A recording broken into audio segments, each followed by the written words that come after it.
दिल्ली में छात्र प्रदर्शन के दौरान हुई कथित लाठीचार्ज को लेकर अब देहरादून में भी राजनीतिक माहौल गर्म हो गया। स्टूडेंट फेडरेशन ऑफ इंडिया यानी एसएफआई और आम आदमी पार्टी ने केंद्र सरकार और पुलिस की कार्रवाई पर गंभीर सवाल उठाए।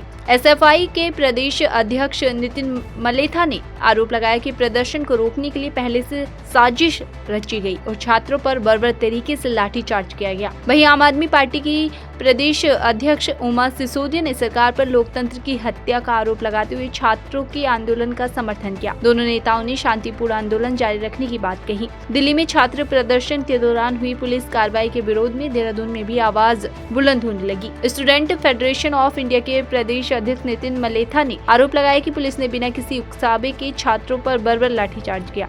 उनका कहना है कि कई पुलिसकर्मी बिना नेम प्लेट और बिना निर्धारित पहचान के मौजूद थे और प्रदर्शन को रोकने के लिए पहले से ही पूरी तैयारी की गई थी। उन्होंने पुलिस पर सरकारी दबाव में काम करने का आरोप लगाया और कहा कि लोकतांत्रिक अधिकारों का दमन किया जा रहा है। प्रदर्शन में शामिल छात्र आर्यन कुमार ने भी पुलिस कार्रवाई को लेकर नाराजगी जताई। उन्होंने कहा कि छात्र केवल अपनी मांगों की जवाबदेही चाहते थे, लेकिन इसके बदले उन्हें लाठियां मिली। आर्यन का आरोप है कि कई छात्रों को गंभीर चोटें आई और शांतिपूर्ण प्रदर्शन करने वालों के साथ भी सख्ती बरती गई। वहीं आम आदमी पार्टी की उत्तराखंड प्रदेश अध्यक्ष उमा सिसोदिया ने केंद्र सरकार पर लोकतंत्र को कमजोर करने का आरोप लगाया। उन्होंने कहा कि छात्र लंबे समय से शांतिपूर्ण आंदोलन कर रहे हैं, लेकिन उनकी मांगों पर ध्यान देने के बजाय उन पर बल प्रयोग किया गया। उमा सिसोदिया ने कहा कि आम आदमी पार्टी छात्रों के साथ खड़ी है और जरूरत पड़ने पर मेडिकल सहायता सहित हर संभव सहयोग उपलब्ध कराया जाएगा। उन्होंने छात्रों से भी अपील की कि वे अपना आंदोलन शांतिपूर्ण तरीके से जारी रखें। देखिए, इस समय जो देश में सरकार चल रही है वो एक बहुत ही फांसीवादी सरकार है और लोकतंत्र एक तरीके से खत्म हो चुका है। देश में लोकतंत्र की हत्या हो चुकी है। हमारे बच्चे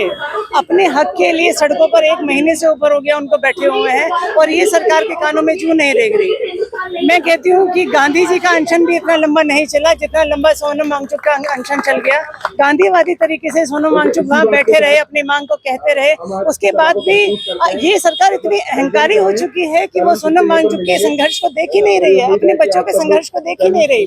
और कल जिस तरीके से AK-47 वहाँ पर संसद के सामने लगा दी गई, जिस तरीके से आंसू गैस और जिस तरीके से कील लगी हुई लाठियां वहाँ पर उन लोगों ने बताया कि वहाँ पर कील लगी हुई लाठियां, मेरी खुद बेटी वहाँ पर इस समय है जंतर मंतर में, उसने मेरे को बताया कि माँ इस तरह के यहाँ पर चल रहा है।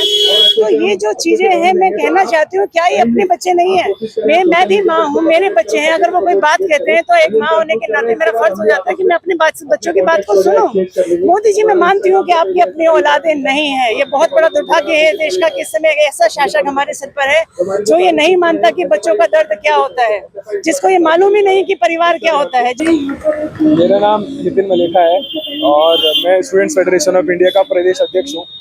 और कल जो दिल्ली में लाठीचार्ज हुआ है जंतर मंतर में, एक ब्रूटल लाठीचार्ज जिसके अंदर ना सर देखा गया, ना पैर, ना आंख, ना मुंह। पुलिस ने बेतरतीबी वहाँ पर स्टूडेंट्स को पीटा, विदाउट नेम प्लेट, वहाँ पर विदाउट यूनिफॉर्म के पुलिस वाले वहाँ पर थे। प्री मेडिटेटेड, बिल्कुल मन बनाकर आए हुए थे। सीसीटीवी फुटेज में हम देख रहे हैं कि पुलिस वाले चलते चलते अपनी मनमानी से गाड़ी के शीशों को तोड़ रहे हैं। ट्रक भर के पत्थर लाया गया है, यानी कि प्लान किया गया है कि कल का जो प्रोटेस्ट है उसको एक तो होने नहीं देना है, मार्च होने नहीं देना है, उसके बाद प्रोटेस्ट के अंदर अराजकता फैलानी है। तो ये जो पुलिस वाले हैं, ये सरकार ने इनको गुंडा बना दिया है। मतलब हायर्ड गूंस जो होते हैं, जिनको पैसे देख के जो है हत्याएं करवाई जाती है, मारा पीटा जाता है, उस तरीके से पुलिस का प्रयोग हमारी सरकार कर रही है। ये मेरा नाम आर्यन कुमार है और मैं यहीं का निवासी हूँ। मैं कहना चाहूँगा कल का जो दृश्य था वो बहुत ही हमारे एक स्टूडेंट के लिए बहुत ही भयानक था कि हम अपनी सरकार से ये एक्सपेक्ट नहीं कर सकते कि हम अकाउंटेबिलिटी मांग रहे हैं उनसे, और वो हम पे अकाउंटेबिलिटी मांगने में हम पे हाथ छोड़ रहे हैं, वो हम पे डंडे मार रहे हैं और मेरे पैर पे डंडा लगा। ऐसे ही बहुत लोगों के, लड़कियों को मारा है, बताओ, नारी। और फिर क्या बोले यहाँ पर, ये बहुत गलत हो रहा है।